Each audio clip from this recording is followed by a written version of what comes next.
Good morning, ma'am. So today we were going to discuss a very important topic, especially sa asunod kay mag-under ng kasunod. So, let's begin.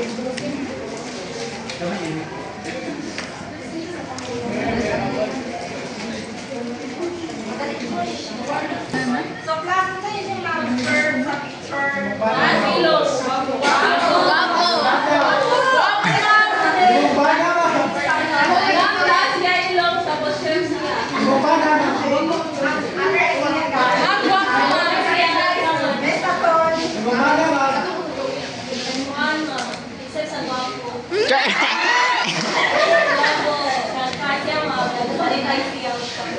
Very good.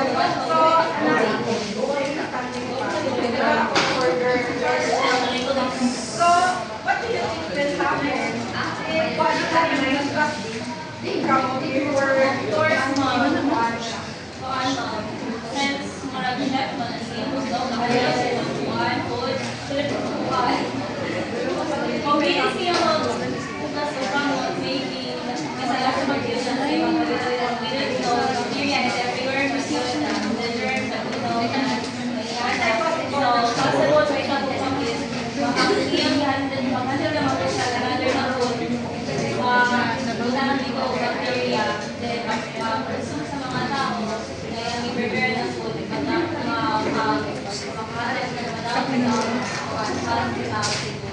Yes, very good, no? So, possible for food handlers, hindi sila mag-clean before mag-prepare ng food, is mag-cause ng food contamination, food poisoning, na inundan para masagin ng mga customer.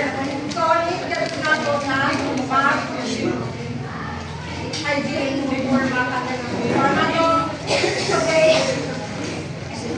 we will understand why personal hygiene is very important in food sanitation. So, now, first is let us read our learning objectives. At the end of the lesson,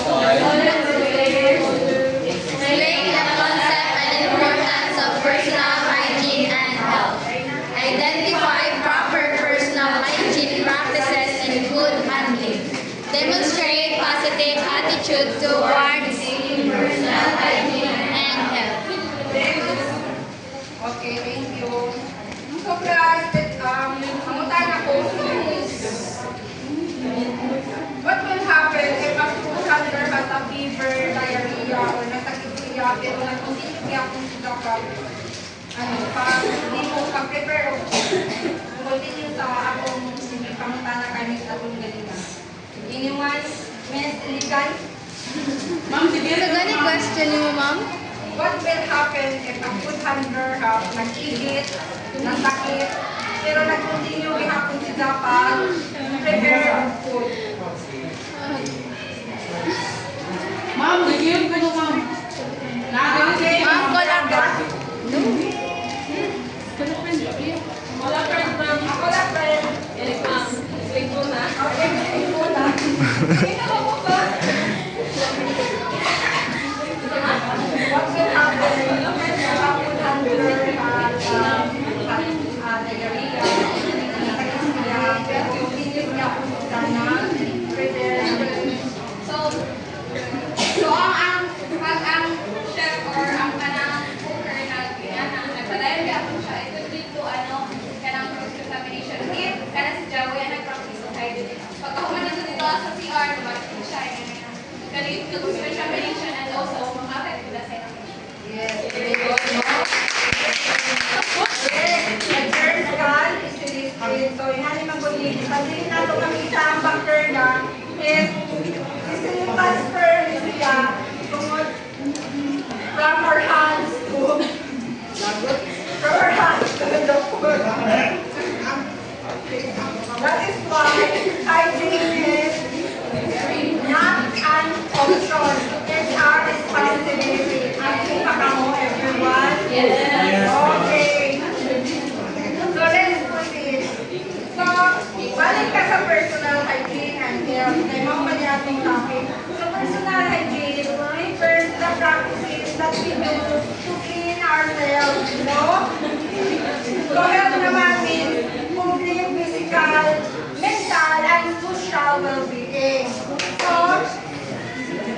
Hindi kayo manitunod sa hinlo kita o importante sa na health kita overall. So let's proceed sa components ng personal hygiene. So first is health status. So mga naman to, ipakasala na kung kaina, no? So if you are sick, so dili ka dun ka pwede ma-handle ng food. Kaya siyempre, unbacterialized na, dali na siya ma-spread sa food, mag-transfer siya. So ang makakaon namin is mataknan sa pinasya. So importante ka doon na kung naisaw, hit ka, or kung ka, kung may kung masakit ka sa iyong management is kadabero. Nag-prepare ka kung, no? Tapos nakakay sakit, kung sa may imunin mo sa, kung sa may imong position na yung morning,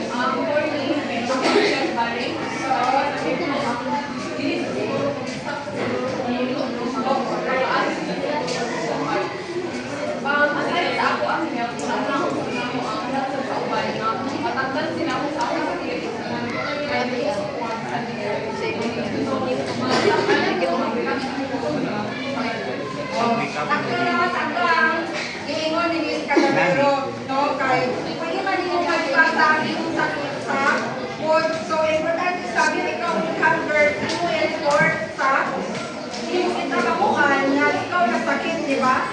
Mauna, importante sa kadol na dapat ikaw honest ka and responsible. Honest ka mo. Mami, ikaw naman ang mga dinusali sa... Okay, let's proceed to the second component. Kung saan ito ang first component? Very good, children. Second is example of cleanliness, day lutener. Example, okay, all a friend. Ma'am, Alona Arcalamang. Okay, Miss Alona Arcalamang. All a friend again. Okay, all a friend. Mayor na, ma'am. Mayor. Uy, kumana ako. Uy, sige na. What are the examples of personal cleanliness? For me, ma'am, how you personal cleanliness is how you right, ma'am, the way you, how you wash your hands thoroughly by using soap or any alcohol. So, makikita naman ba? Oh, ma'am, maghugas ka kamot doon, ma'am. So, importante ka na sa personal cleanliness kung makandun kita ng food, dapat naghugas kita, especially kung ikan naman sa diba, dapat naghugas ka doon, dapat ka sa CR.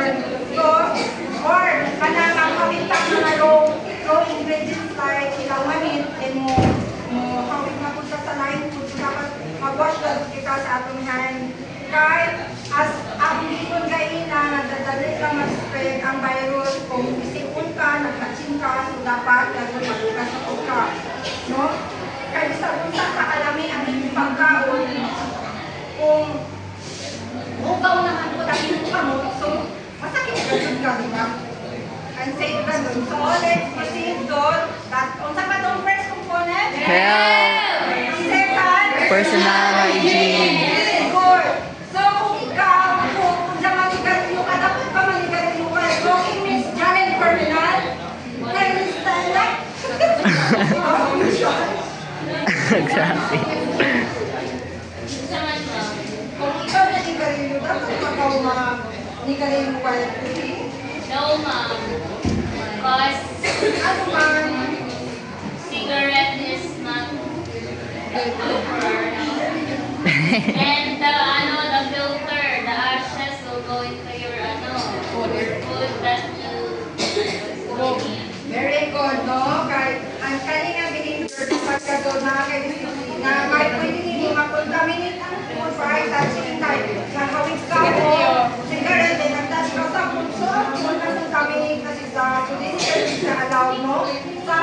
Sa pag-prepare ng food, dapat ka doon, na kay professionalism, and ang professionalism starts with discipline. Very good. Okay, next.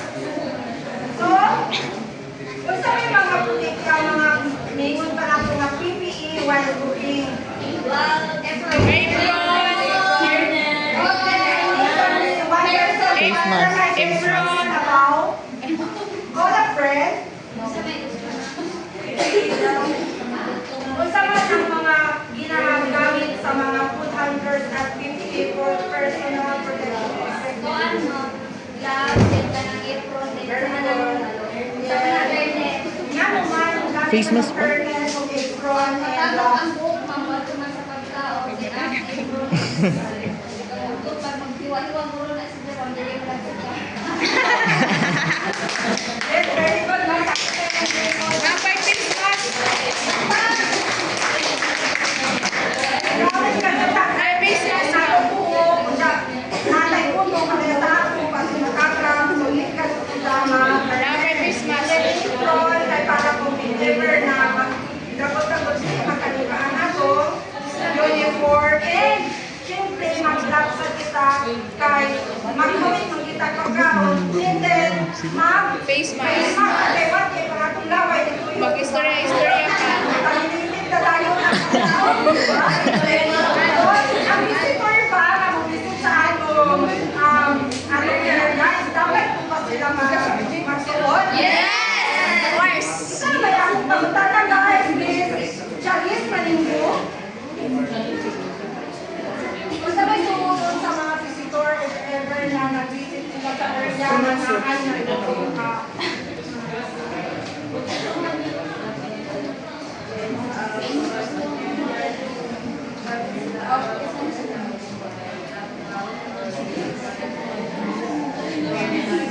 Ilan ton?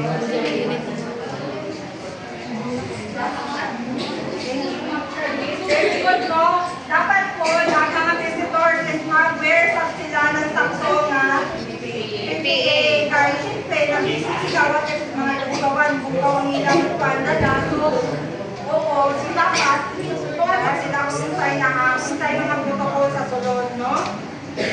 So, before we end, bakit naman ta? Before we end, let me ask you, why is personal hygiene important in food sanitation, Miss Amaru? Why is personal hygiene important in food sanitation? So,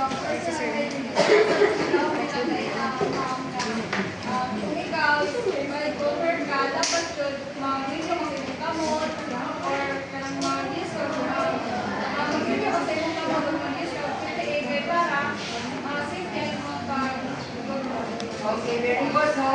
Sabi ko to, kahit it prevents contamination and protects public health. So always remember, class, no? Clean food and learn equals safe food. And I thank you.